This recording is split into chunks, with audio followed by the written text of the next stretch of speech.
Bihu festival के बारे में बात हुई है जो कि इम्पोर्टेंट है। बिहू फेस्टिवल कहाँ सेलिब्रेट होता है, तो असम में होगा। और ये जो ओकेजन क्या होगा, किस वजह से ये होता है, तो जो न्यू राइस क्रॉप, भाई हम जानते हैं कि जो फसलें हैं उनको इम्पोर्टेंस दी जाती है, क्योंकि हम खा पी नहीं पाएंगे, जितना नहीं रह पाएंगे। हमारे भारत में भी और वैसे भी एक इम्पॉर्टेंट सोर्स हैं जो फसलें हैं, पूरे एक जीवन यापन का कह सकते हैं। ठीक है, तो न्यू राइस क्रॉप, नई फसल आने की वजह से चावल की माघ बिहू, यानी कि बिहू एक फेस्टिवल है।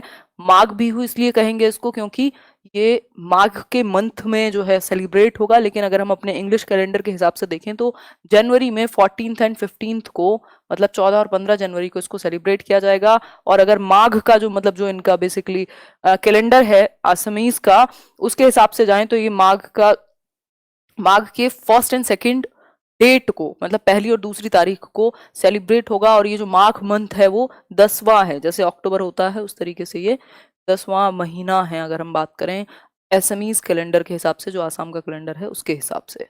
ठीक है बात, तो ये एक बात है।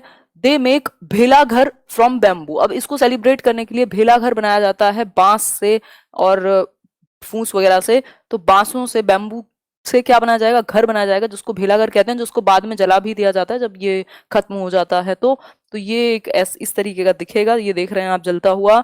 और ये बेसिकली कुछ कुछ खाने को बनाया जाएगा। तो ये बेसिक बात है माघ बिहू के बारे में। हमने क्या समझा कि 1st और 2nd जो होगी एसएमईज कैलेंडर की, उसमें इसको सेलिब्रेट किया जाएगा।